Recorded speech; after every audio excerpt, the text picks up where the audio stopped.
Hey, and welcome to another fun fabric painting, fabric coloring tutorial where I'm going to change these white things or beigey things onto some much more colorful items of clothing.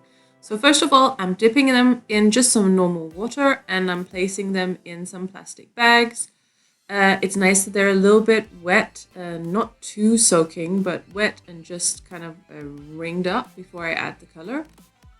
And I'm not using gloves right now because I'm actually just going to mix it in the bag itself. So I've got some different textile paint colors, and some of them are quite thick and some of them were actually a little bit too old. So I've added some water and that means that they're quite thin, quite runny.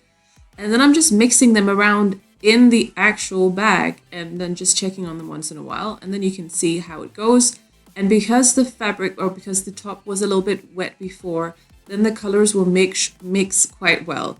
And then it's just fun to add a little bit of color at a time. And of course, also know when to stop. That is one of the most important things because you can easily go way too crazy and then suddenly you've done far too much.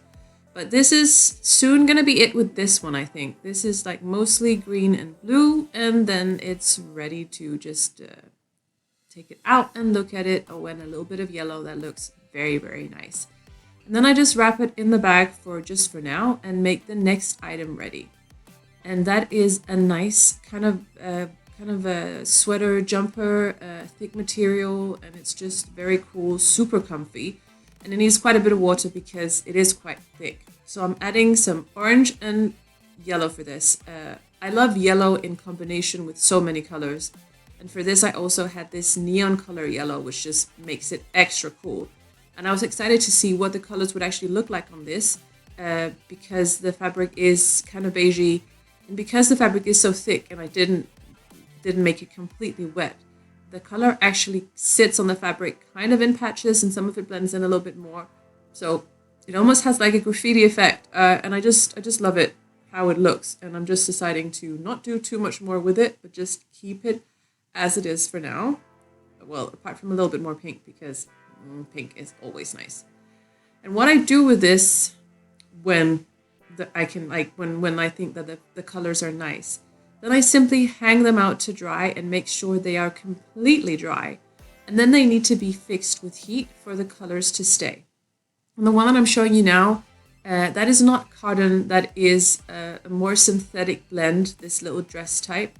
And as you can see a little bit later, the colors did not stay that well on this one. So I might try to give it another go or dye it with another type of color that will attach itself more to this synthetic fabric. So definitely if you're going to do this, then use cotton or something that is as close to pure cotton as you possibly can. It looks very cool as it is, but unfortunately the color doesn't really go in. Perhaps the fabric itself, the beige fabric, is also a little bit too dark.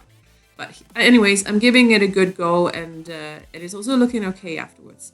But as I said before, dry these things and make sure they're fixed with heat, either with an iron that you iron the items for about 5 minutes, or if you can attach heat to them some other way.